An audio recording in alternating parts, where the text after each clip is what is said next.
The trick behind chat control and algorithmic conditioning. Let's get right into it. Picture this. On July 9th in Strasbourg, literally the very last day before summer break, the room is half empty. Out of 720 representatives, only 607 are there. 314 deputies vote to reject a massive privacy law, while only 276 vote to keep it. The majority flat out said no, yet somehow the law survived. It wasn't a glitch, it actually happened. So how does a law pass when the majority votes against it? Well, to understand that, we've got to look at the timeline. In March 2026, the parliament completely rejects the law. Dead in the water, right? Wrong. On July 2nd, the council literally just resends the exact same text. Then, boom, July 7th, an urgent procedure is approved, which sets up a final vote for July 9th. And here is where the trick behind chat control works. Because they resent the text, it triggered what's called a second reading. Now, in a first reading, a simple majority kills a bill. But in a second reading, you need an absolute majority of all 720 seats to reject it. That magic number is 361. So by forcing this vote right before vacation, the absentees basically counted as yes votes. That is why 314 no votes simply weren't enough. So what exactly did they push through? It's Regulation 2021/1232, commonly known as chat control. It's a temporary derogation, basically an exception to European privacy rules that lets massive tech platforms voluntarily scan the private messages of 450 million Europeans. The stated goal is finding child abuse material, and obviously protecting kids is something absolutely everyone supports. But the technological dragnet they're using to do it, that is where things get really controversial. Section 1. The mechanism. How the system works. Let's look under the hood. How does this actually function day to day on your phone? Step 1.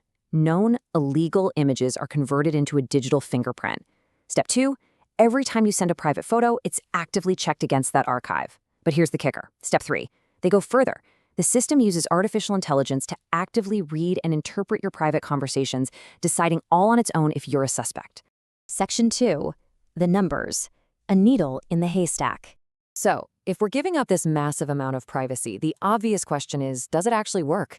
Well, let's look at the stats. 11.7 billion. That's the number of content pieces Microsoft scanned in 2023 alone. Out of those billions of scans, they generated roughly 32,000 reports. To put that into perspective, they sifted through 365,000 completely innocent messages just to flag a single suspect. They are literally tearing apart the entire haystack just to find one needle. And it gets worse. 80%. According to the Swiss Federal Police, 80% of the content flagged by these AI machines are false positives. We're talking totally legal vacation photos, kids playing on a beach, or just normal conversations that a machine misunderstood. And because the AI flagged them, human strangers actually had to manually open and review those private moments. Which brings us to the most shocking number: 0. The European Commission themselves admit there are literally 0 proven cases where convictions resulted directly from these mass scans. Why? Because actual criminals aren't using regular email. They use private, closed servers where these scans don't even reach. This chart right here really spells out the reality of the situation. Everyday, unencrypted services, Gmail, iCloud, Xbox chats, they're all getting swept up in this. Meanwhile, end-to-end encrypted apps like WhatsApp and Signal have a temporary exemption. But as we'll see in a minute, that carve-out might not last long. Section 3. Algorithmic conditioning. The bigger picture. Think about it.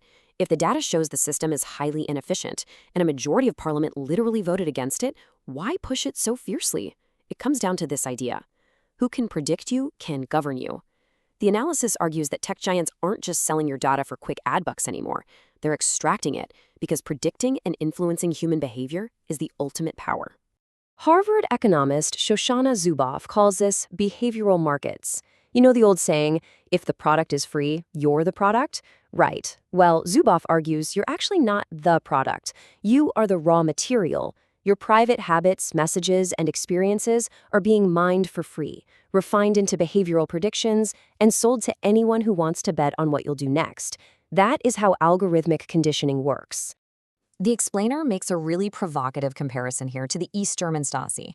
The Stasi needed tens of thousands of physical informants, bugging rooms and opening letters, just to catalog about a third of their population. Today's automated infrastructure, it covers the entire population, silently. And we feed it for free every single day.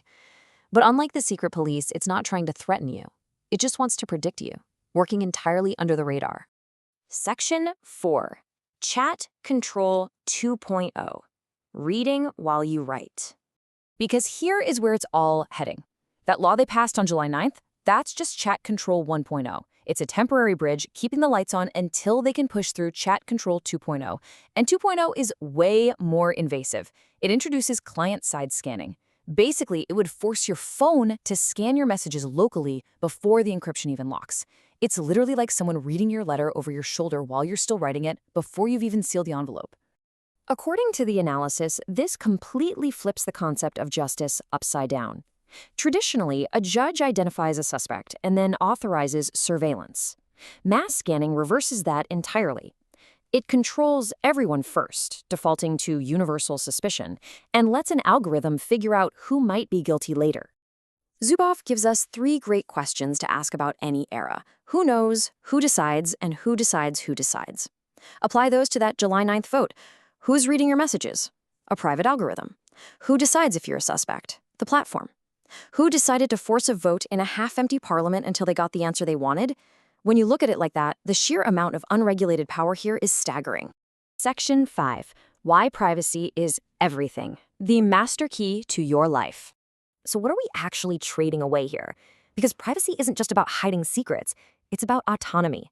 It is the master key to your home, your bank account, your fears, your life. You would never hand the physical master key of your house to a total stranger. Yet digitally, that's exactly what we're being asked to do. Surrender our data for a security system the numbers prove doesn't even work.